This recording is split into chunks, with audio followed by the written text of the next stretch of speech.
My name is Hannah Carter, and for years, my family called me a failed soldier. They didn't mean it in jest. They said it with venom, with eyes that could barely hide their disappointment.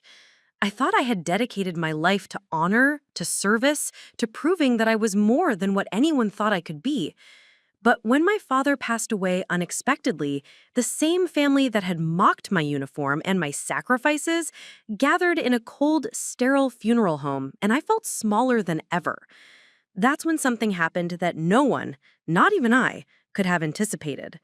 A man I once served under, a colonel I had looked up to, stood up in front of everyone, and in that silent, commanding way, he changed the entire room's perception of me. Before we jump back in, tell us where you're tuning in from, and if this story touches you, make sure you're subscribed, because tomorrow I've saved something extra special for you. Growing up in Springfield, Ohio, I had always been taught that discipline and service were the highest virtues. My father, Robert Carter, was a stern man, a local contractor who believed hard work was measured by results, not by intentions. My mother, Lydia, was quieter, hovering in the background, her eyes constantly scanning for signs of failure or weakness.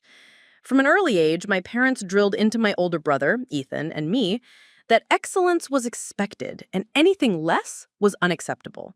When I announced at 18 that I wanted to enlist in the Army, my father barely looked up from his newspaper. "A soldier, huh? Make sure you don't embarrass the family." It wasn't discouragement, exactly. It was scorn dressed as caution. My brother, of course, smirked, whispering, "Good luck not failing like everyone else in this family." I did my best to prove them wrong. Boot camp was a living nightmare, a crucible that demanded everything I had and then some. Early mornings, analyst drills, exhaustion so deep I could barely think straight. But I loved it. For the first time in my life, I felt a sense of purpose and belonging that I had never found at home. I pushed myself harder than anyone else, and I earned praise from my drill sergeants, even catching the eye of Colonel Michael Stokes, a commanding officer known for his strict standards but fair judgment. He saw potential in me, potential my own family refused to recognize. Every letter I sent home describing my progress was met with cold indifference. My father would toss the letters aside. My mother would sigh, muttering, "She's so reckless." And Ethan, well, he simply laughed. Deployment came soon after, a 6-month tour overseas that would test everything I thought I knew about courage, responsibility, and endurance. I won't lie, there were moments I feared for my life, moments when I doubted whether I could endure the stress, the heat, the constant threat of danger. But through it all, I held on to the belief that I was making a difference. And I did. I was recognized for my efforts on multiple occasions, awarded commendations for bravery and leadership, and yet, when I returned home, I was met not with pride, but with dismissive glances and whispered criticisms. "You're not the hero you think you are," my father said bluntly one night during dinner. "A soldier who can't even follow our family rules? Pathetic." My mother remained silent, her disappointment heavy in the air. And Ethan, of course, had perfected his smirk. For years, I tried to bridge the gap between their perception of me and my reality. I brought home awards, shared stories of my service, even attempted to help with the family business, hoping that my dedication and discipline would earn their respect. Nothing worked. Every achievement was met with criticism, every story was met with doubt. The emotional toll was heavy, but I convinced myself it didn't matter. I had my own sense of honor. I had the Army. I had Colonel Stokes and the comrades I served beside. I had proof of my courage in medals, letters of recommendation, and the respect of those who truly understood the weight of my sacrifices. Still, inside, it hurt more than I could admit. Then the call came. My father had suffered a massive heart attack. He passed before I could even reach Springfield. The funeral was scheduled within a week, and suddenly, all the bitterness, all the cold words, all the dismissive attitudes of the people who were supposed to be my family became the center of my world. Standing in that funeral home, dressed in my civilian clothes, no uniform this time, just a suit I could barely keep neat, I felt the same sense of invisibility I had felt as a child. My father's friends offered perfunctory condolences. My mother whispered about details I couldn't focus on. And Ethan, he looked at me as if I had failed again, as if showing up to grieve was just another opportunity to mock me silently. As the ceremony went on, I found myself sliding into the pews, head bowed, heart pounding, not from grief alone, but from a deep, familiar shame. That's when I noticed a figure in uniform entering quietly, a man whose presence seemed to ripple through the room in a subtle but undeniable way. Colonel Stokes, the man who had seen me at my best, who had guided me through moments I thought I couldn't survive, who had believed in me when my own family could not. He didn't sit quietly at first. He walked to the front of the room with a confidence that made every whisper and sidewise glance fall silent. And when he spoke, addressing the mourners, the words didn't just pierce the room, they pierced through every doubt, every insult, every judgment my family had ever leveled against me. For the first time, I felt seen in a way that no one at home had ever managed. The colonel didn't just speak about my service. He recounted moments of courage, of selflessness, of leadership under pressure, naming details that only someone who had witnessed the reality could know. The room shifted. The air grew heavy with recognition, disbelief, and respect. My father may have never understood me fully, but in that moment, I was vindicated. Not just by medals or letters, but by someone whose authority and experience could not be questioned. I had spent so long trying to prove myself to people who refused to see the truth, only to realize that sometimes validation comes from the right eyes at the right moment. And in that funeral home, in front of the very family that had labeled me a failure, I finally began to understand that my worth had never depended on them. After the funeral, the heavy quiet in my childhood home felt suffocating.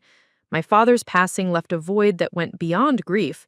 It revealed the deep fractures that had existed in our family for as long as I could remember.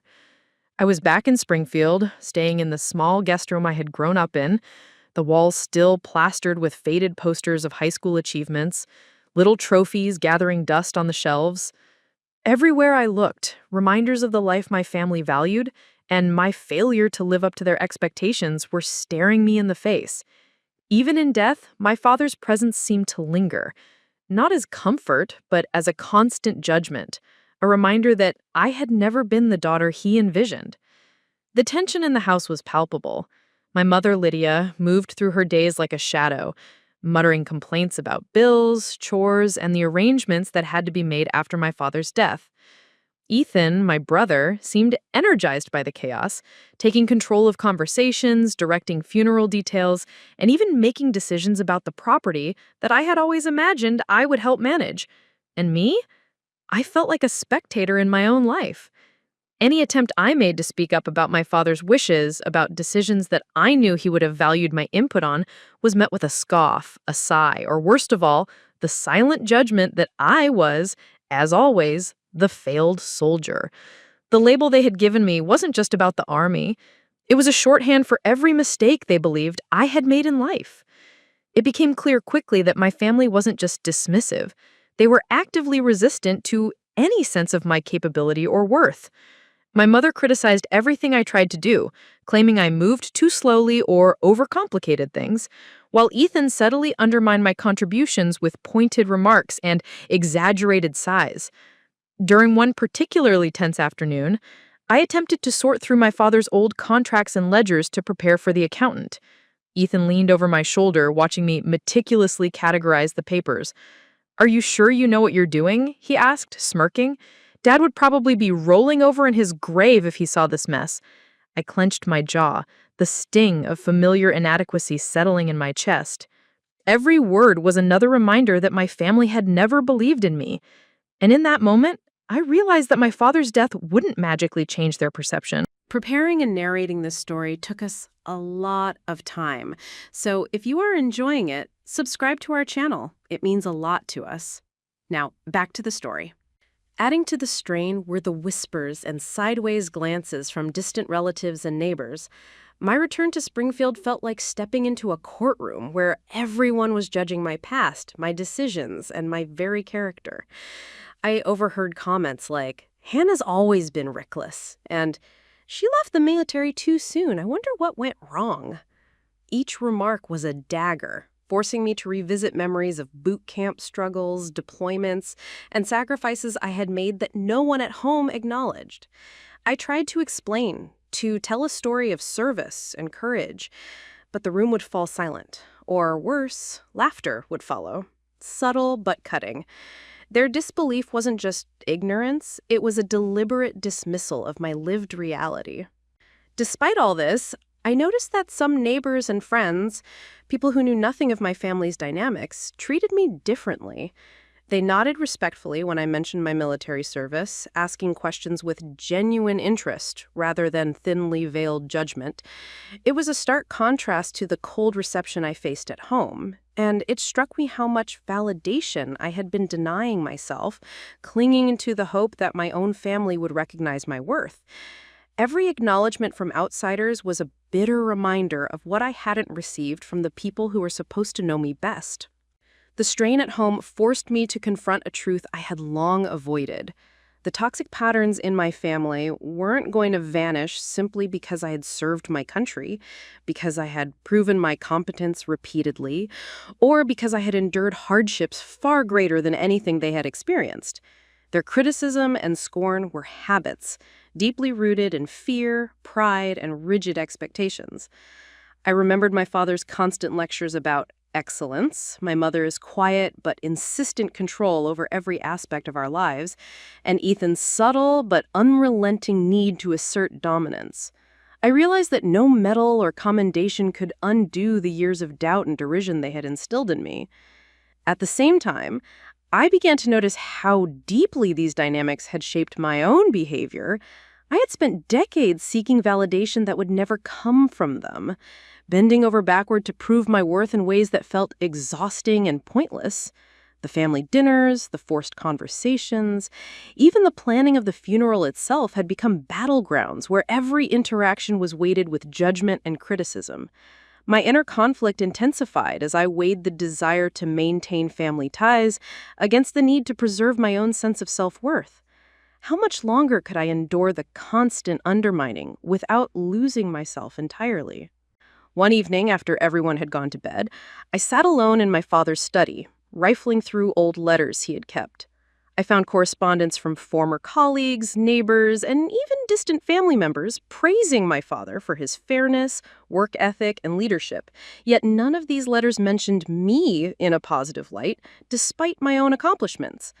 The realization hit hard. My family's version of truth was selective, and my reality as a soldier, as a capable, strong woman, simply didn't fit into their narrative. I felt a mixture of anger, grief, and resolve. If my own family refused to see me, I would have to find validation elsewhere, and I knew exactly where that might come from. Those who had witnessed my service firsthand, those who had seen my courage when it truly mattered. As I sat there, surrounded by my father's possessions and memories, I understood that the story my family had told about me, the failed soldier label, wasn't an accurate reflection of who I was. It was a reflection of their insecurities, their expectations, and their inability to recognize sacrifice and dedication when it stared them in the face. The emotional weight was heavy, but it also carried clarity. If I wanted my story to be believed, I would need to confront the hidden truths head-on, and I would need allies who understood the reality that my family had chosen to ignore. The journey to prove my worth not to them, but to the world, and most importantly to myself, was just beginning. And the first step would be acknowledging the deep dysfunction that had haunted me for years. The days after my father's funeral blurred together, a relentless parade of responsibilities, paperwork, and family politics that seemed designed to drain every ounce of energy and hope from me. While the world expected me to mourn quietly, my family seemed more interested in controlling the narrative than honoring my father's memory. Each conversation, every decision about the estate became a battleground where my voice was dismissed, my opinions undermined, and my presence treated as optional. I found myself retreating more and more, avoiding confrontations when I could. But no matter what I did, the tension lingered like a storm cloud. It was during one of these heavy afternoons that the first real sign of change appeared, a moment that would mark the beginning of my breaking point. I had returned from the local county office, where I'd been wrestling with legal paperwork related to my father's estate, to find Ethan in the living room, papers spread across the coffee table, and a smug grin plastered across his face. "So, I ran into some old military records of yours while looking for Dad's insurance information," he said casually, though there was an unmistakable edge to his tone. My stomach sank. I had feared something like this. Ethan digging through my personal history, weaponizing it against me to reinforce the family's narrative that I was a failed soldier. "What are you talking about?" I asked cautiously. He leaned back, arms crossed, eyes glinting with amusement. "Oh, just some reports about your deployments, some evaluations. It's funny, Dad would probably have laughed if he saw you coming home with all those ribbons and medals, only to end up running around here like a civilian fool."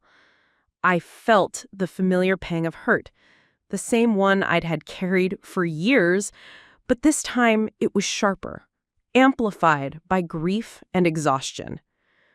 I tried to respond calmly, explaining that the reports reflected service and sacrifices that were real and measurable, but Ethan dismissed me with a wave of his hand. "Please, Hannah, no one cares about what some colonel thinks. That doesn't change anything here. You failed us as a daughter, plain and simple." The words hit harder than any drill sergeant's reprimand ever had. I stood there, shaking, realizing that no matter how much I had accomplished, no matter how much proof existed of my courage and discipline, my own family refused to recognize it. That was the moment I felt it, the crushing realization that my father's absence had left me not just bereaved, but vulnerable to their judgment in a way I hadn't experienced in years. Later that evening, I found myself wandering through the old family photo albums, my hands trembling as I turned each page. There were pictures of birthday parties, graduations, and vacations, snapshots that, at first glance, appeared normal, happy even. But beneath the smiles and posed faces, I could see the subtle signs of tension, the judging glances, the disapproval hidden in small gestures. My family had always prioritized appearances over reality, presenting an image of perfection while quietly belittling anyone who dared step outside their narrow definition of success. I realized with a sinking feeling that my struggles, my triumphs, my very identity as a soldier, someone who had faced real danger and survived, had been invisible to them all along. It wasn't just Ethan's barbs that pushed me to my breaking point. It was the accumulation of years of dismissal, the relentless undermining, the emotional gaslighting that had convinced me at times that I was somehow inadequate. I remembered moments in my childhood when I had excelled in school, in athletics, even in small acts of kindness, only to be ignored or criticized. I thought back to my years in the Army when I had pushed myself to the limits of physical and mental endurance, facing situations my family could never comprehend, and yet returned home to the same judgmental eyes and whispered doubts. For the first time, I realized that trying to earn their approval was futile. The issue wasn't my performance, it was their inability to see beyond their own expectations and insecurities. And yet, there was one glimmer of hope that I had not allowed myself to acknowledge until now. Amid the constant barrage of criticism and coldness from my family, I remembered the small, affirming words of Colonel Michael Stokes. I recalled the time he had recognized my leadership during a high-pressure training exercise, his voice calm but firm as he said, "Hannah, you have what it takes. Don't let anyone tell you otherwise." Those words had carried me through deployments, kept me grounded when the world seemed against me, and reminded me that validation didn't have to come from my family to be real. If anyone could understand the truth of my life, it was the people who had seen me at my best and my worst and still believed in my strength. The breaking point arrived the following morning. I was in the study, trying to organize my father's papers, when Ethan stormed in, furious over a decision I had made regarding a bank account that I had discovered in my father's name. "Who gave you the right to touch anything without asking me first?" he demanded, slamming his hands on the desk.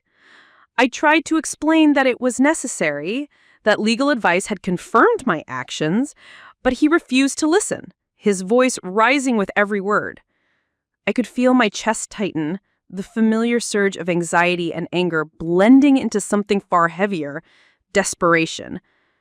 I realized with sudden clarity that nothing I did would convince him, my mother, or anyone at home that I was competent. The old way of placating them, of seeking approval through obedience, had failed completely. It was in that moment of total frustration that I made a decision. I would no longer try to earn their recognition. I would no longer live in fear of their judgment. Instead, I would seek the truth of my worth elsewhere, from those who had actually witnessed it. My fellow soldiers, my commanding officers, those who had been in the trenches with me and understood what courage and dedication truly looked like. This decision was terrifying because it meant openly confronting my family's perceptions, risking further conflict, and stepping into a space of uncertainty. But deep down, I knew it was the only way forward. The breaking point had arrived, and with it came a clarity I hadn't felt in years. My life, my accomplishments, and my dignity were mine to claim, and no one's judgment, least of all my family's, could take that away. The morning after I made the decision to stop seeking my family's approval, I received an unexpected phone call that would change the trajectory of everything. It was Colonel Michael Stokes. Even just hearing his voice, calm and steady, brought a sense of grounding I hadn't felt in months. He had been out of touch for some time, aware of my family tensions only through casual letters and mutual acquaintances.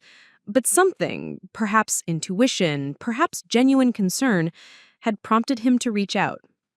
"Hannah," he said, his voice low but firm, "I know things have been difficult since your father passed. I just want to make sure you're holding up okay." His words were more than mere politeness. There was a weight to them, a recognition that someone finally understood the reality of my struggles. For a moment, I felt a flicker of hope, a feeling I had almost forgotten existed. We met at a small cafe in downtown Springfield, a neutral place, far from the judgmental eyes of my family. The moment I walked in, he gave me that familiar military nod of acknowledgement, the one that said, without words, that he knew what I had endured and that he believed in me. Over coffee, I found myself recounting the last weeks, the funeral, the subtle but constant undermining from my mother and Ethan, the barbs about my military service, and the suffocating feeling of invisibility that had haunted me for years. Colonel Stokes listened intently, interjecting only occasionally to ask for clarification or to probe gently at my feelings. His questions were not accusatory, not judgmental. They were aimed at understanding the full picture, at uncovering what my family refused to acknowledge. It was during that conversation that he began to notice patterns I hadn't articulated fully myself. The dismissiveness of my mother, the thinly veiled hostility from Ethan, the outright scorn in his words about my service, all of it formed a clear pattern of systemic belittling, a toxic dynamic that had persisted for decades. He leaned forward, elbows on the table, voice firm but compassionate. "Hannah, this isn't about failure. This is about perception, and your family's perception is skewed by pride, fear, and a refusal to see the truth. What you've accomplished is extraordinary, and their inability to recognize it doesn't erase it. For the first time, I heard my own life reflected back to me through someone else's eyes, someone whose authority and experience made it undeniable. The relief was almost overwhelming, but it also carried a sharp edge. Finally, someone else had seen the truth, and that meant it was time for action." He suggested that I start gathering evidence of my service, not just for validation, but to confront the misconceptions in a way that couldn't be ignored. Document everything, he advised. Awards, commendations, evaluations, letters from fellow soldiers. The more concrete proof you have, the harder it is for anyone to dismiss your accomplishments.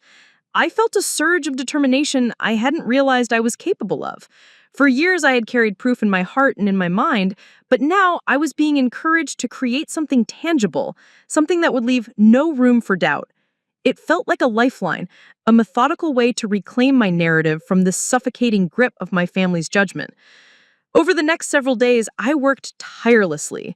I went through old files, letters, deployment reports, and photos. I reached out to former commanding officers, fellow soldiers, and mentors, explaining the situation delicately and requesting their support. Almost without exception, the response was immediate and affirming. They remembered me vividly, spoke of my courage under fire, my leadership in impossible situations, and my unwavering dedication. Each testimony, each signed statement, each documented account became a piece of armor shielding me from the relentless attacks of disbelief I faced at home. For the first time, I began to feel that I wasn't alone, that there were witnesses to my truth who could speak on my behalf. Meanwhile, subtle shifts began occurring within the family home. Ethan, ever watchful, noticed my sudden confidence, the way I moved with purpose, the glint of determination in my eyes that he had never managed to shake. My mother, Lydia, seemed unsettled, whispering anxiously to neighbors and friends about my sudden assertiveness and strange behavior. Their reaction only reinforced the notion that the status quo, the false narrative that I had failed, was beginning to crumble. The presence of someone like Colonel Stokes in my corner, the tangible evidence I was gathering, and the quiet but growing network of allies all combined to create a subtle but powerful shift in the power dynamics at home. One evening, as I was reviewing a folder of commendations and evaluations in the study, I felt it, a sense of empowerment I had not experienced in years. The weight of constant dismissal and ridicule began to lift, replaced by clarity and purpose. I was no longer just reacting to my family's scorn. I was preparing to assert the truth in a way that could no longer be ignored. The outside eyes, those who had actually witnessed my service, were now aligned with my own understanding of myself, creating a force I could finally channel. The first step toward vindication, toward changing the perception of my family, had been taken. In that moment, I understood something crucial. Truth has a way of revealing itself when it finds allies, when it is supported by facts and testimony. The doubters, the naysayers, and even the closest family members could not forever suppress what was undeniable. With Colonel Stokes as a witness and guide, and with the mounting evidence of my service and dedication, I realized that the next stage of this journey would not be easy. Confrontation, tension, and perhaps even outright hostility awaited me. But for the first time in my life, I felt ready to face it, not just as the failed soldier of my family's imagination, but as Hannah Carter, the woman who had earned her place in the world through courage, sacrifice, and integrity. With Colonel Stokes' guidance and the network of former soldiers and mentors reaching out, I finally felt the first real surge of hope I had experienced in years. But with that hope came tension, because my family, especially Ethan, was quick to sense that something had shifted. It started with subtle digs, comments laced with suspicion and a sharpness in tone that suggested they knew I had begun to reclaim the narrative they had long controlled. At first, I tried to ignore it, focusing on gathering evidence, documenting every commendation, every deployment report, and even emails from commanding officers expressing confidence in my abilities. But as the days passed, I realized that the opposition was not going to wait politely while I built my case. They were actively preparing to defend their version of the story, and they were willing to manipulate, intimidate, or belittle me to maintain the status quo. The first clear confrontation came during a family meeting about my father's estate. I had brought with me a carefully organized folder containing copies of evaluations, letters of recognition, and even emails from commanding officers expressing confidence in my abilities. I placed the folder on the table, meeting my mother in Ethan's eyes. I need you to understand who I am, not just what you think I am, I said, my voice firm, steady, despite the anxiety gnawing my stomach. Ethan laughed, softly, the sound devoid of humor, dripping instead with derision. You're really going to show us some army papers and expect us to suddenly believe you? Dad would have laughed at this. My mother's expression tightened, a mixture of irritation and disbelief. Hannah, this isn't the time or the place. People are mourning. Their dismissal stung, but I refused to retreat. I knew that speaking the truth was not just about me anymore. It was about preserving the reality of my father's legacy and ensuring that my own life wasn't diminished by their misperceptions. As I began to present the evidence, recounting stories from deployments, moments when I had led missions under extreme pressure, and instances where my actions had directly saved lives, the room shifted, albeit subtly. Ethan's smirk faltered, his posture stiffening, though he still tried to interrupt. Sure, the Army loved you, but that doesn't mean you're some kind of miracle worker here. I felt my frustration rising, but I held my ground, calmly referencing letters from officers and fellow soldiers who could verify every claim I made. My mother, meanwhile, seemed increasingly unsettled. Her lips pressed into a thin line, her hands trembling slightly as she clutched the edge of the table. For the first time in years, I caught a glimpse of vulnerability behind the armor of her disapproval. The process of validation, though tense and exhausting, had begun. The opposition intensified in subtle ways.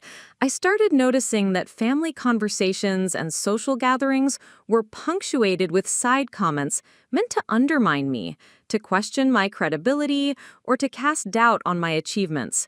Ethan would casually mention my failed attempts in civilian life, while my mother would sigh dramatically whenever my military service came up, muttering things under her breath that I knew were intended to erode my confidence. It was psychological warfare, and I realized I needed to prepare for it with the same strategy I had learned in the Army: gather intelligence, document facts, and remain composed under pressure. Each attempt to intimidate me or distort the truth only reinforced my determination to confront the lies head-on. I also began noticing subtle changes among other family members and acquaintances. Some distant relatives who had previously sided with Ethan or my mother now looked at me with curiosity, quietly asking questions or seeking clarification. "I didn't know Hannah had received that recognition overseas," one uncle whispered during a quiet moment. "I thought she, well, didn't succeed." These quiet acknowledgments, small as they were, helped me realize that opposition was not monolithic. Even in the midst of family conflict, truth had a way of leaking through, and evidence could shift perceptions if presented carefully. It was a lesson I had learned countless times in the field. Clarity, persistence, and proof always mattered, even when faced with entrenched resistance. Meanwhile, I maintained regular communication with Colonel Stokes, who provided not only guidance but also moral reinforcement. He reminded me that the opposition, my family in this case, was unlikely to concede voluntarily. "Expect resistance," he said during a late-night call. "People who have built their identity on dismissing the truth are never going to give it up quietly. You need to be prepared for conflict, for misdirection, for attempts to intimidate or gaslight you. Stand firm. Present the facts. Let the evidence speak louder than the insults." His words resonated deeply, equipping me with the psychological fortitude to endure mounting opposition.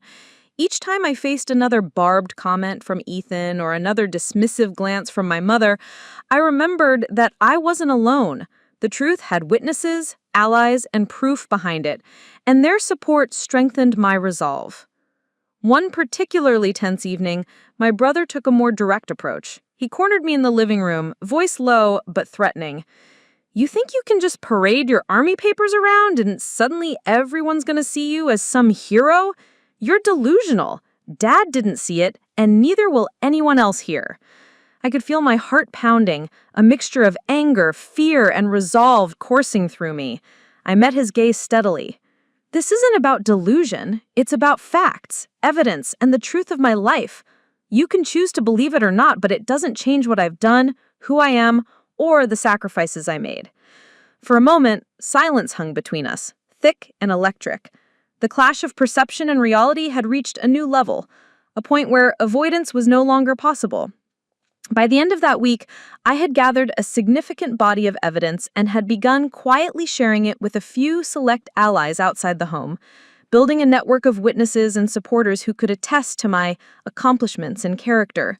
The process was exhausting, emotionally and physically, but the sense of progress was undeniable. Opposition continued to rise, but so did my confidence. I realized that in confronting my family's misconceptions, I was not only preparing to assert the truth, but also reclaiming a sense of agency that had been denied to me for decades. The stakes were high, the tension mounting, and I knew that the moments ahead would test my resolve like never before. The turning point came quietly, almost unexpectedly, during a late afternoon meeting with Colonel Stokes at his office in Cedarville. I had been compiling the final pieces of evidence: deployment reports, commendations, letters from officers, and even photos from missions that had never been shared publicly. As I spread everything across the table, Colonel Stokes leaned forward, scanning each document with a meticulous eye. "Hannah," he said, slowly, almost reverently, "this is more than proof. This is undeniable. Anyone who sees this will understand exactly who you are and what you've accomplished." For the first time in months, I felt the weight of validation pressing down on me, a relief so profound it made my chest ache. These were not just words from a mentor. They were the acknowledgement of a life lived with courage, integrity, and sacrifice, the kind of proof that could no longer be denied. The realization hit me fully when we began organizing the materials into a presentation that could be shared strategically with key family members. Colonel Stokes suggested including personal testimonies from fellow soldiers who had witnessed my leadership in life-or-death situations. "Let them hear it from those who stood beside you," he said. "Your actions don't exist in isolation. The truth is strongest when multiple voices affirm it."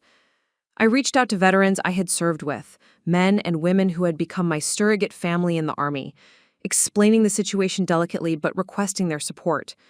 The response was immediate, heartfelt, and unequivocal. Each letter, email, and recorded statement added another layer of irrefutable proof. By the end of the week, I had a dossier that not only documented my accomplishments, but told the story of my life from the perspective of those who had truly witnessed it. Back home, I could feel the undercurrents of tension growing. My family noticed subtle changes in my demeanor. I was no longer hesitant, no longer shrinking under their scrutiny. I had a quiet confidence that came from knowing I had allies, evidence, and the truth on my side. Ethan in particular seemed agitated, pacing the house, muttering about overblown stories and false pride. My mother Lydia watched me with wary suspicion, as if sensing that the narrative they had controlled for decades was slipping beyond their grasp. The dynamics had shifted. The balance of power was no longer entirely in their favor. The first undeniable confrontation occurred during a meeting in the family living room, where I had been invited to discuss estate matters. I brought the dossier with me, carefully bound and organized, and laid it on the coffee table. "I want to show you something," I said, my voice steady, "so you understand what you've been dismissing for years." Ethan's smirk faltered slightly, and my mother's lips pressed into a thin line. I began presenting the evidence, recounting missions where I had demonstrated leadership, courage under fire, and resilience under extreme conditions. I shared letters from commanding officers, detailed accounts from fellow soldiers, and photographs from deployments that captured moments of high-stakes decision-making. At first, my family reacted as they always had, with disbelief, denial, and attempts to redirect attention. Ethan interrupted repeatedly, trying to belittle the documentation as military fluff and irrelevant details, while my mother sighed audibly, muttering about propriety and timing. But the more I presented, the more the undeniable proof began to penetrate their defenses. Colonel Stokes' words echoed in my mind. Facts are unyielding. They can be resisted, but not ignored. As I spoke, I noticed a subtle shift in body language. Ethan's smirk wavered. My mother's gaze became less guarded. And even distant relatives who had gathered quietly began leaning in, listening with increasing attention. The turning point came when I shared a letter from a fellow soldier who had served alongside me during a particularly dangerous mission overseas. The letter detailed how my quick thinking and decisive leadership had saved the lives of several team members, describing actions that were heroic, yet meticulously documented. Reading it aloud, I watched as disbelief gave way to astonishment. Ethan froze mid-sentence, unable to interrupt, and my mother's hand went to her mouth, her eyes wide as she absorbed the reality that had been invisible to her for so long. Even the neighbors and distant relatives in the room shifted in their seats, leaning closer, murmuring quietly among themselves. The weight of undeniable proof was breaking through years of entrenched judgment. By the end of the presentation, there was a palpable silence. For the first time, I sensed that the room was no longer aligned solely against me. The evidence had dismantled the carefully constructed narrative that I had been a failed soldier, and while my family had yet to fully reconcile their perceptions, the truth had been made impossible to ignore. I felt a mixture of relief, vindication, and cautious optimism. The path ahead would still be challenging. Resentment, denial, and emotional fallout were inevitable, but the crucial first step, the undeniable revelation of my accomplishments, had been achieved. That night, as I sat alone in my childhood room, I allowed myself a rare moment of reflection. For years, I had carried the burden of proving my worth, a struggle made heavier by those who refused to see the truth. But now, armed with evidence, allies, and undeniable proof, I felt a sense of empowerment that I had never experienced before. I realized that truth, when supported by facts and witnesses, has a power that cannot be suppressed, ignored, or diminished. The journey ahead, confronting resistance, facing hostility, and asserting my rightful place in the family narrative, was still ahead. But for the first time, I knew I had the tools, the courage, and the backing to succeed. The undeniable proof had not only shattered the misconceptions of my family, it had transformed my own relationship with myself. I no longer questioned my value, my courage, or my achievements. I had lived the truth, endured the trials, and emerged stronger. And in that moment, I understood that the next stage of the journey, speaking openly, confronting lies, and compelling my family to face reality, was not just possible, but inevitable. For weeks, I had prepared silently, gathering evidence, collecting testimonies, and fortifying myself emotionally for a confrontation I knew was inevitable. But the moment I finally decided to speak, it felt nothing like preparation. It felt like stepping off a cliff, free-falling into an unknown, turbulent space where the consequences could be severe. I remember sitting at the dining table one evening, the dossier of my military service spread before me, breathing deeply, trying to summon the courage I had relied on countless times in the field. Ethan sat across from me, scrolling through his phone with a casual air that belied the tension I felt radiating through the room. My mother, Lydia, stood by the counter, hands folded, eyes fixed somewhere beyond me, silent but judging. It was time. There was no turning back. "I need to say something," I began, voice low but firm, my fingers gripping the edge of the table. "Something that's been ignored for too long." Ethan raised an eyebrow, smirk flickering for a brief moment before he leaned back in his chair. "Here we go," he said with a sneer. I ignored the comment and opened the dossier, sliding it across the table toward him and my mother. "This is the truth of my life, of my service, and of the sacrifices I've made, things that you've refused to see for years. I'm done letting your perception define me. I want you to understand who I really am, not the version you've chosen to believe." The room fell silent, heavy with tension as both of them regarded the materials. I began recounting my deployments, the missions where I had led teams under extreme conditions, and the moments where my quick thinking had saved lives. I referenced letters from commanding officers, evaluations that praised my leadership, and personal testimonies from fellow soldiers. Each point I made was deliberate, concise, and factual, designed to leave no room for doubt or distortion. For years, I had been dismissed, belittled, and ridiculed. But now the evidence spoke for itself, and I delivered it with a calm authority I hadn't felt at home in decades. My heart pounded, not with fear, but with a raw determination. This was my moment, not for revenge, not for validation, but for truth. Ethan's reaction was immediate. He scoffed, leaning forward aggressively, trying to intimidate me with a flurry of interruptions and sarcastic remarks.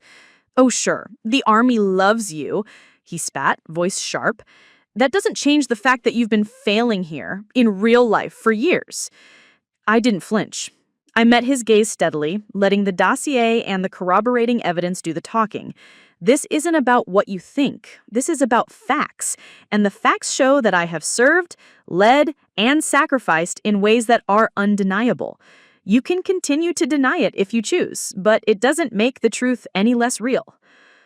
My mother's reaction was quieter, but no less intense. She pressed her lips together, trying to maintain composure, but I could see the tremor in her hands and the uncertainty in her eyes. "Hannah, this is a lot. I don't know if I can process it all right now." I nodded, understanding the weight of what I had revealed. This wasn't about immediate reconciliation. It was about exposure, about laying the truth bare so it could no longer be ignored. The emotional stakes were high, and I knew the backlash could be severe. But for the first time, I felt empowered rather than diminished.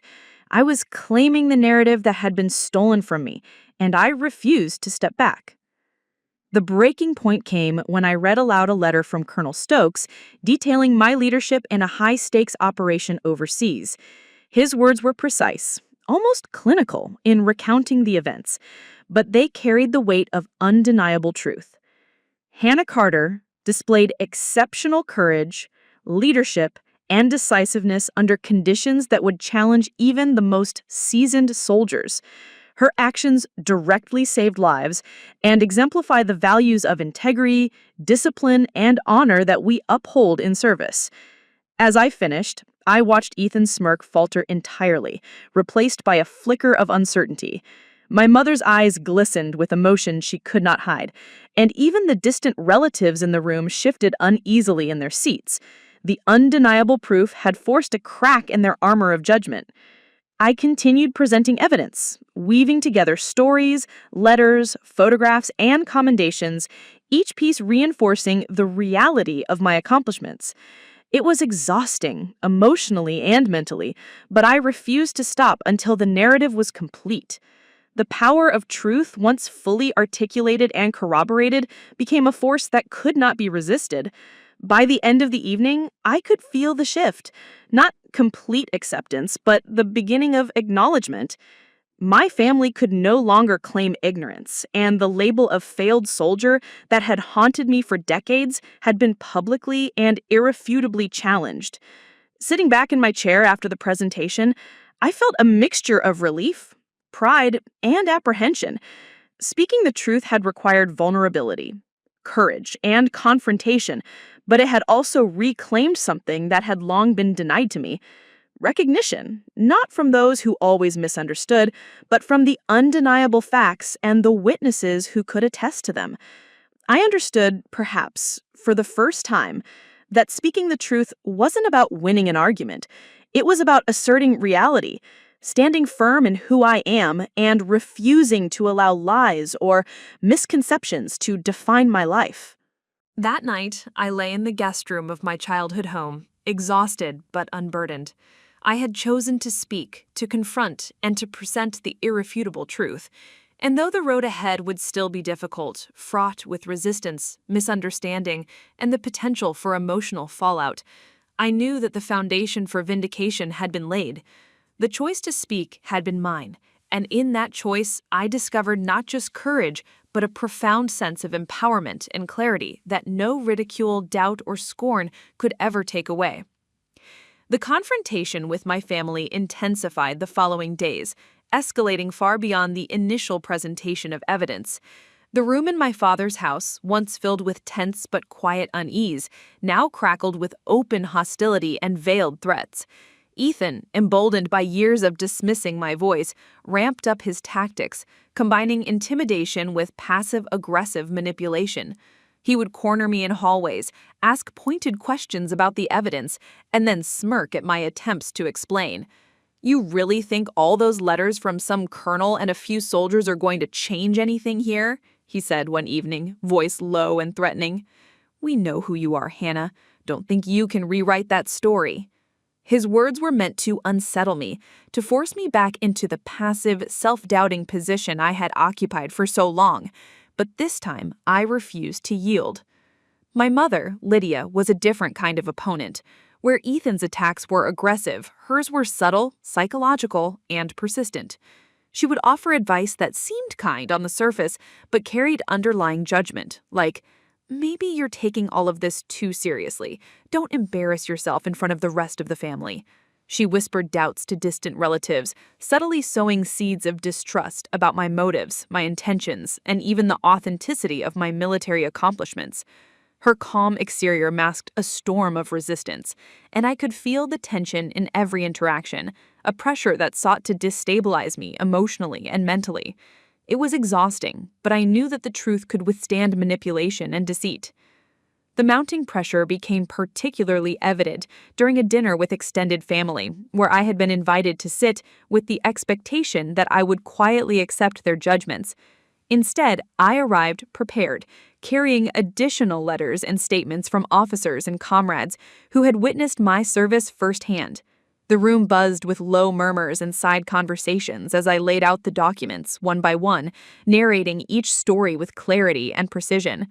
"This is who I am," I said, voice steady, meeting my mother's eyes directly. "This is the reality of my life, my service, and my dedication. You can't erase it, distort it, or dismiss it any longer." Ethan's response was almost theatrical. He slammed his fist lightly on the table, his face flushed with anger. "You're ridiculous," he shouted, gesturing wildly toward the papers. "Do you really think anyone here cares about what some colonel says? Dad didn't, and no one else will either." I could feel the familiar knot of fear and frustration building in my chest, but I studied myself. I had trained for high-pressure situations before, and I knew that maintaining composure was crucial. I continued, unwavering. "The truth isn't about belief or opinion. It's about facts, about the witnesses and evidence that demonstrate who I am. You can continue to deny it if you choose, but that doesn't change reality." My mother's reaction was quieter but no less intense. She rose from her chair, pacing as she spoke, her voice tight. "Hannah, you've crossed a line. You're disrespecting your family, your father's memory, and everything we've tried to teach you. This isn't the way to honor him." Her words, though filled with reproach, revealed a fracture in her resistance. She was struggling to maintain control over a narrative that had long shaped the family's perception, and the indelible evidence I presented threatened that control. I understood then that confrontation with her was not just about facts, but about challenging the authority she had held over me for decades. Even the extended family, previously silent, began to react, some whispering in astonishment, others exchanging glances that betrayed disbelief at Ethan and Lydia's continued denial. The truth, once so easily dismissed, now demanded attention. I could see it in their eyes.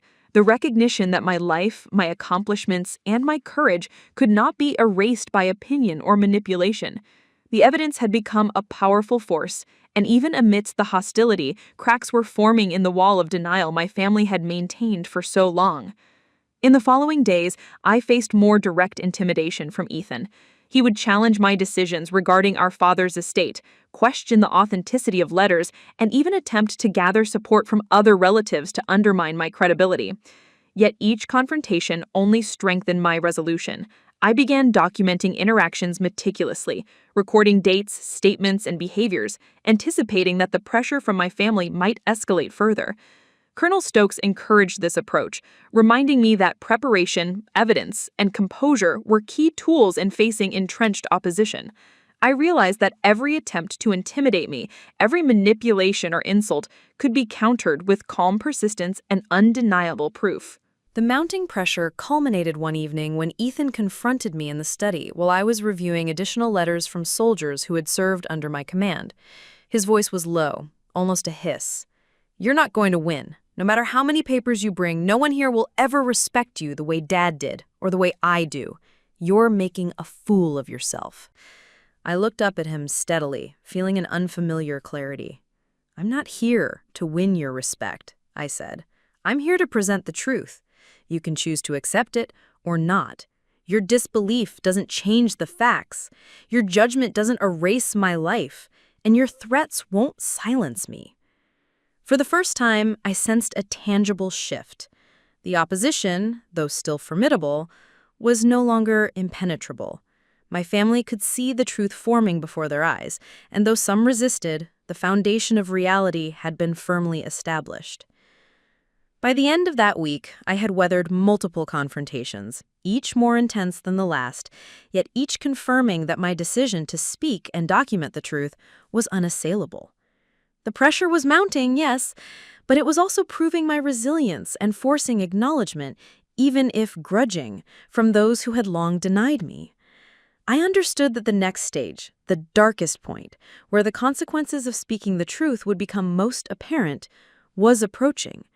The confrontation had begun in earnest, and the tension in the house, once subtle, now roared like a storm, setting the stage for both personal trial and eventual vindication. The consequences of finally speaking my truth hit harder than I could have anticipated, and for the first time, I felt the weight of isolation in a way that was almost suffocating. Even with undeniable evidence and a growing network of allies outside the family, the immediate fallout at home was relentless. Ethan escalated his attacks, combining ridicule, threats, and manipulative gaslighting to undermine not only my credibility, but my emotional stability.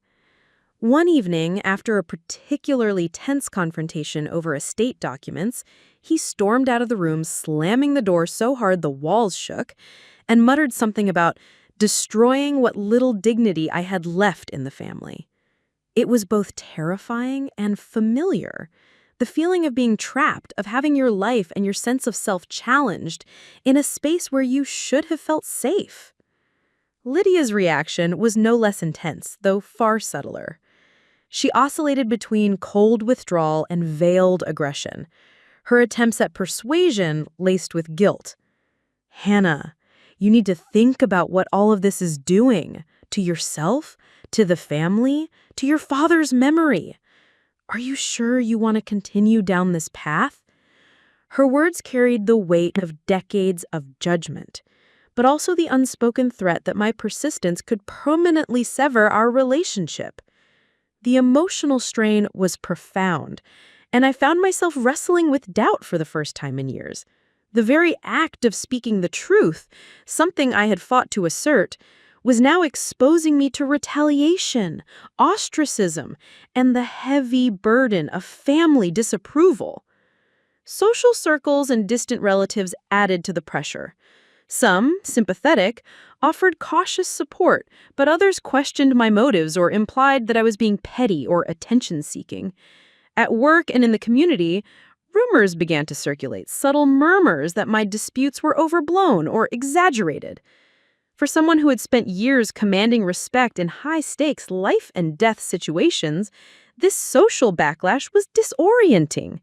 I felt stripped of my agency, as though the world had conspired to isolate me the very moment I was asserting the truth of my identity. Nights became long and restless, punctuated by anxiety and the gnawing question of whether the confrontation had been worth it.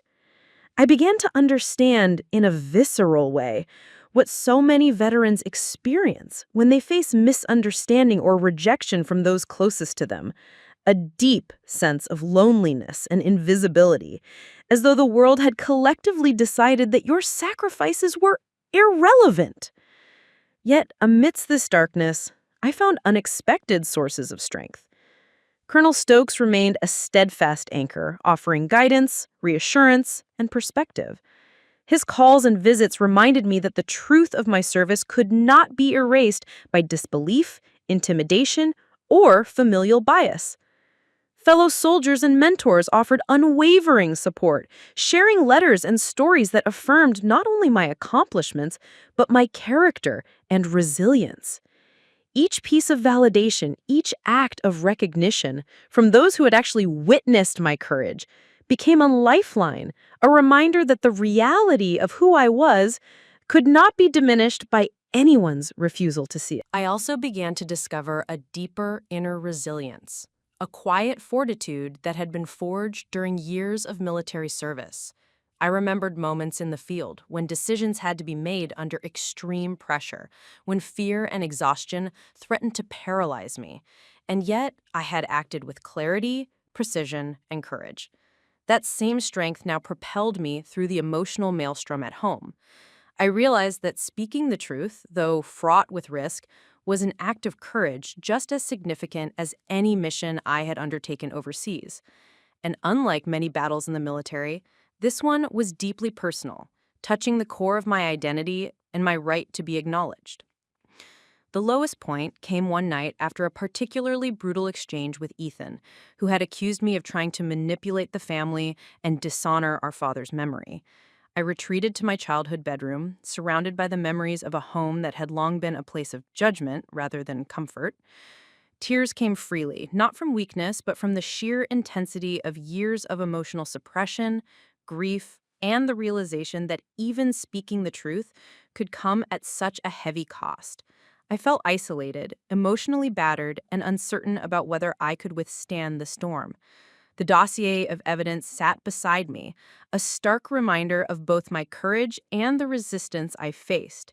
I had spoken, I had confronted, but the backlash was severe, leaving me questioning the worth of my efforts. In that quiet, vulnerable moment, I understood something essential. The path of truth is rarely easy, and the cost of standing up for oneself can be high, even devastating. But I also recognized that retreating was no longer an option.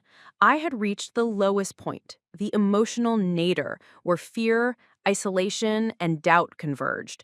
And yet, within that darkness, I sensed the faintest spark of hope, the realization that the very act of enduring, of continuing to assert the truth despite overwhelming opposition, was laying the foundation for eventual vindication. By dawn, I had made a silent vow. No matter how harsh the backlash, no matter how intense the isolation, I would persist. The truth of my service, my courage, and my identity would not be erased by denial, ridicule, or intimidation. The consequences were real and painful, but they were also temporary. The core of who I was, the soldier, the daughter, the person who had faced danger and adversity with integrity, remained unshakable. And in that understanding, I began to find a fragile but vital sense of strength that would carry me through the next stage of confrontation, toward resolution and vindication. The morning of the confrontation felt like standing at the edge of a storm, every nerve in my body alert, every muscle tense with anticipation. I had arranged a meeting at the community hall in Riverview, neutral territory that neither my mother nor Ethan could claim as their own. The hall was small but formal, enough to convey the seriousness of what I intended to do without inviting unnecessary spectacle. I had spent the previous weeks meticulously preparing, organizing evidence, rehearsing my narrative, and coordinating with Colonel Stokes and several veterans who had served alongside me. This was the final push, the moment where the truth would be laid bare not only for my family, but for everyone who had witnessed my life and accomplishments, and no room for denial would remain. As I entered the hall, the weight of expectation and tension pressed on me, but I felt steadier than I had in weeks. Colonel Stokes was already there, sitting at the front, his presence a reassuring anchor. A small audience had gathered, relatives, neighbors, a few community members, and several fellow veterans who had agreed to attend in support. I could see the curiosity in their eyes, the uncertainty, and the quiet skepticism of those who had only known me through the distorted lens of family narrative. And then there were my mother and Ethan, Sitting rigidly in the front row, their expressions a mix of disapproval, defensiveness, and barely contained frustration. They were primed for confrontation, unaware that the truth I would present was indisputable. I began by speaking directly about my service, recounting the moments that had defined my military career, the deployments, the missions, and the moments when leadership and courage were tested under conditions that few could imagine. I presented letters from commanding officers, evaluations, and testimonies from soldiers who had served under my command. Every document was methodically explained, every story carefully told, and every piece of evidence underscored by the facts of my service. As I spoke, I could feel the tension in the room shift. Eyes widened. Whispered comments arose from the back of the room, and even my mother's tight-lipped composure began to falter. Ethan's attempts to interrupt and belittle me were immediate and predictable. "You're exaggerating again," he shouted, his face red with frustration. "No one cares about your so-called heroics." I paused briefly, allowing him to finish, and then responded calmly but firmly. "This is not exaggeration. These are verified reports, witnessed and documented. This is the truth of my service. You can reject it if you want, but it doesn't make it any less real." His defiance, met with my composed determination, created an uneasy silence. For the first time, the power he wielded through disbelief and ridicule was losing its grip. The audience, seeing the facts and hearing the evidence directly, began to absorb the reality that had long been denied or dismissed. As I progressed through the presentation, Colonel Stokes and several veterans took the floor to share their firsthand accounts of my leadership, courage, and integrity.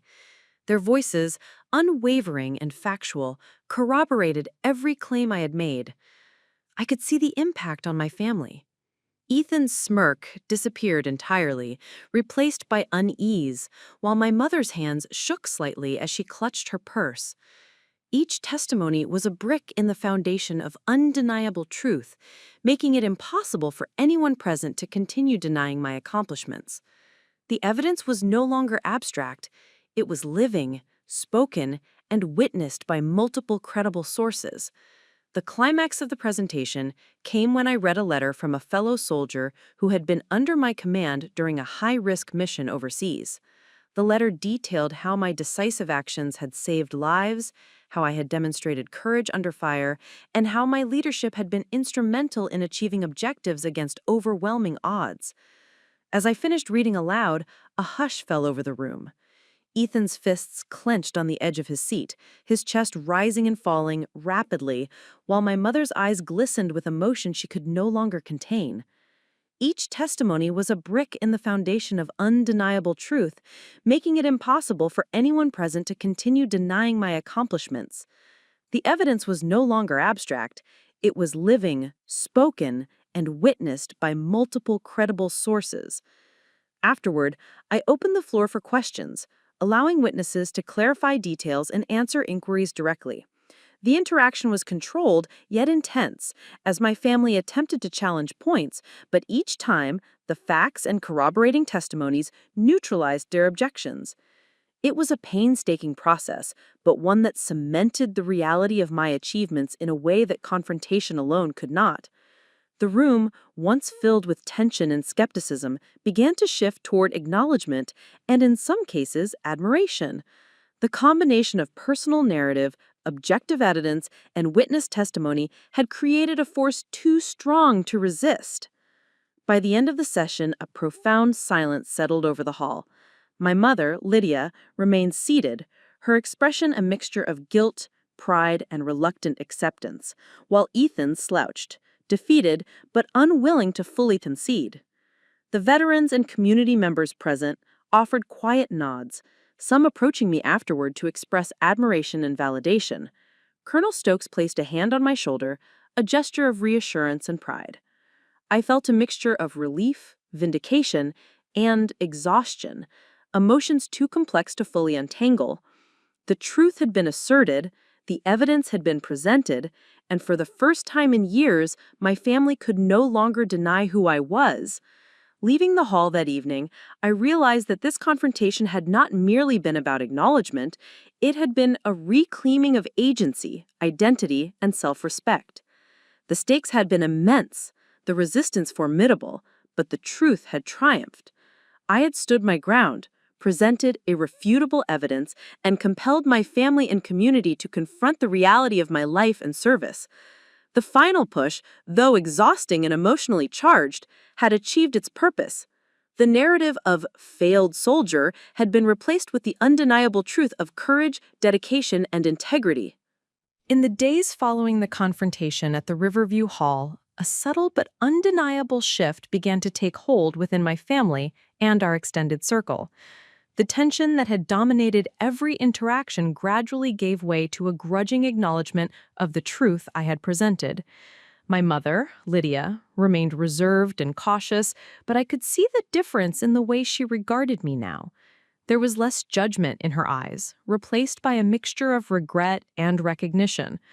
The conversations at home were no longer laced with constant sarcasm or dismissive comments. Instead, they began to include tentative questions about my experiences, my service, and the challenges I had faced. It was the first sign that vindication, once a distant aspiration, was starting to take root in reality. Ethan's resistance softened, though his pride and stubbornness made full acceptance a slow process. He no longer attempted to belittle my accomplishments outright, though his comments still carried a hint of defensive sarcasm. But there were moments when he paused, listening more carefully than he had ever had before, considering the stories, letters, and testimonies I had shared. One evening he muttered, almost reluctantly, "I didn't realize. Maybe I underestimated you." It was a small admission, barely audible, but it carried weight. I recognized it as the beginning of a transformation, the first cracks in the facade of dismissal and derision that had governed our interactions for years. Recognition was not immediate or complete, but it was genuine, and for the first time I sensed that my persistence and courage were being internalized, if slowly. Beyond the walls of my family home, the impact of my efforts was also beginning to spread. Fellow veterans who had attended the Riverview Hall event reached out, offering both congratulations and validation. They shared their own stories of standing up for the truth in the face of disbelief, reinforcing the sense that courage and integrity are always worth defending. Letters from commanding officers and colleagues flooded my inbox, echoing the sentiments already presented to my family and reminding me that my life's work, my service, leadership, and sacrifice had been seen, appreciated, and respected by those who truly understood its value. This external acknowledgement, paired with the shifting dynamics at home, created a sense of equilibrium I had long feared unattainable. One of the most profound moments of vindication occurred when my mother invited me to help organize a memorial tribute for my father, an event that had previously been a source of tension and manipulation. Together, we went through letters, photographs, and memorabilia, sharing stories about him that had been suppressed or ignored in the past. Lydia, who had once been a primary source of resistance and judgment, now listened attentively as I recounted my experiences and contributions, offering subtle but heartfelt acknowledgement of my resilience and achievements. In this collaborative act, I realized that vindication was not only about public acknowledgement, it was about restoring relationships, rewriting narratives, and creating a space where truth could coexist with memory and grief. Ethan, too, eventually approached me privately, offering a tentative olive branch. "Hannah, I see now what you've done," he said, awkwardly shifting his weight. "I can't say I understand it all, but I realize I've been wrong to dismiss you for so long." The words were halting, imperfect, but they signaled a willingness to confront the truth and begin repairing the fractured dynamics between us. The process of reconciliation would take time, but for the first time, I could sense the possibility of genuine recognition and respect from those who had previously denied me. The broader community also began to acknowledge my service and integrity. Neighbors, friends, and colleagues who had previously been unaware of the full scope of my military accomplishments now approached with admiration and curiosity. Invitations to speak at local veterans events, community gatherings, and school programs arrived, each one an opportunity to transform personal vindication into public acknowledgement. I realized that my journey, though intensely personal, had implications far beyond my own family. By asserting the truth, I had opened a door for others who had been misunderstood, dismissed, or underestimated to claim their own stories and recognition. Perhaps the most meaningful symbol of vindication came during a quiet evening at home when my mother handed me a framed photograph of my father holding a folded flag, a ceremonial token I had never before been allowed to see. She looked at me with tears in her eyes, voice trembling as she said, "He would have been proud of you, Hannah. All these years we didn't see it, but now I understand."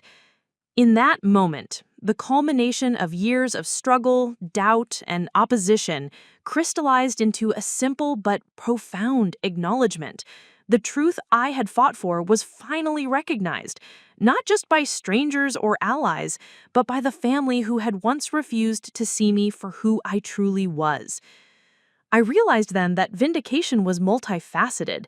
It was about acknowledgement of my service and accomplishments, yes, but it was also about restoring dignity, rebuilding trust, and reshaping relationships that had long been fractured by misunderstanding and judgment. It was about creating a new equilibrium where my life, choices, and experiences could be celebrated rather than dismissed, and where the courage to speak truthfully could coexist with the love and connection that had once seemed impossible. By the end of that month, a noticeable transformation had taken place. Conversations at home were more balanced, with the shared respect emerging even amid lingering tensions. Extended family and community members began to recognize and validate my achievements, and I found myself invited to speak at events that honored veterans and their contributions. The label of failed soldier had been entirely erased, replaced with acknowledgement, respect, and validation. My father's memory had been honored in ways I could have only hoped for, and my own courage and perseverance had finally been recognized. For the first time in years, I felt a sense of justice and closure, a new equilibrium where truth, recognition, and personal empowerment coexisted. Months had passed since the confrontation at the Riverview Hall, yet the sense of transformation in my life continued to deepen in ways I had not anticipated. The vindication I had fought so long and so hard to achieve had created more than acknowledgement. It had given rise to a newfound purpose and clarity about the life I wanted to lead. I was no longer defined by the dismissive labels of my family, nor by the judgment of others who had once doubted me. My identity as a soldier, a daughter, and a human being who had endured both external danger and internal doubt now stood firmly established. The lessons of resilience, courage, and persistence I had learned in the military had merged with the personal trials I had faced at home, forging a new version of myself, one unshaken by opposition, unafraid to claim the truth, and ready to help others navigate their own battles. The first visible sign of this transformation came in the form of community outreach. I began volunteering at local veterans programs, mentoring young service members who struggled with the kind of disbelief and isolation I had endured. Sharing my story became both cathartic and purposeful. It was a way to honor the sacrifices I had made while also offering guidance to those still finding their footing after deployments or facing family skepticism. I realized that my experiences had equipped me with unique insights into the intersection of courage, persistence, and truth-telling. Each session with a young soldier or veteran reinforced my belief that the power of speaking truth could heal not only oneself, but also ripple outward to strengthen others. At home, the transformation was subtler but equally profound. Lydia, my mother, had gradually softened her stance, and while she was not yet the fully supportive figure I had hoped for, her eyes carried a quiet recognition of my achievements and the strength of my character. We began to share more meaningful conversations, discussing my father's legacy and the lessons we had both learned from the struggle to assert truth in the face of opposition. Ethan, too, had begun to extend tentative gestures of respect and acknowledgement. While pride and old habits remained, there were moments when his sarcasm faded, replaced by an honest curiosity about my experiences and the challenges I had faced. The household, once a site of tension and judgment, was now a space where acknowledgement, though uneven, was possible, and that alone marked a remarkable shift. The professional acknowledgement I had long sought began to manifest as well. Invitations to speak at military events, community ceremonies, and school programs poured in. Each opportunity allowed me to share the story of courage, perseverance, and the importance of standing by one's truth, reinforcing the idea that recognition is not solely about personal validation, it is also about inspiring others to act with integrity and bravery. I found myself embracing this new role with a sense of fulfillment I had never imagined. The act of transforming personal trials into broader lessons for others became a mission in its own right, one that intertwined my military experience with the lessons I had learned at home. The final symbol of transformation came unexpectedly during a small, private family gathering meant to honor my father's memory. As I stood among relatives, holding a ceremonial token of my father's service, Lydia placed a hand gently on my shoulder. "You've shown courage beyond what anyone here could have imagined," she said, her voice wavering slightly but filled with genuine emotion. "I see now that we were wrong to dismiss you for so long. Your father would be proud, not just of your service, but of the way you've stood by your truth." Ethan, standing nearby, nodded quietly, his usual bravado replaced by a rare sincerity. The room, filled with memories of struggle, loss, and misunderstanding, now carried a sense of peace and acknowledgement. The labels of failed soldier and long-held doubt were gone, replaced by recognition, respect, and validation that resonated deeply within me. Beyond the familial sphere, the transformation extended into my personal identity and sense of purpose. I approached each day with a renewed clarity, understanding that my value was not defined by others' perceptions, but by the reality of my actions and the integrity with which I had lived my life. The emotional scars left by years of doubt and ridicule remained, but they were now tempered by the knowledge that I had faced adversity with courage and emerged stronger. I was empowered not only to claim my achievements, but to use them as a beacon for others, demonstrating the transformative power of truth, perseverance, and moral courage. I found myself embracing this new role with a sense of fulfillment I had never imagined. The act of transforming personal trials into broader lessons for others became a mission in its own right, one that intertwined my military experience with the lessons I had learned at home. The final symbol of transformation came crystallized one sunny afternoon as I stood at a local veterans memorial looking at the flags fluttering in the wind and the plaques commemorating service and sacrifice. Surrounded by people who had witnessed my journey, mentors, comrades, young soldiers, and even family, I felt a profound sense of peace. The battles I had fought, both abroad and at home, had led to a new life grounded in purpose, authenticity, and hope. I understood in a deep and undeniable way that speaking the truth, even when it came at personal cost, was the act that had unlocked this transformation. And as I watched the sunlight glint on the polished plaques, I felt a quiet certainty. The story of courage, integrity, and the triumph of truth was not only mine, but a legacy I could now use to inspire, guide, and empower others for years to come. Up next, you've got 2 more standout stories right on your screen. If this one hit the mark, you won't want to pass these up. Just click and check them out. And don't forget to subscribe and turn on the notification bell so you don't miss any upload from us.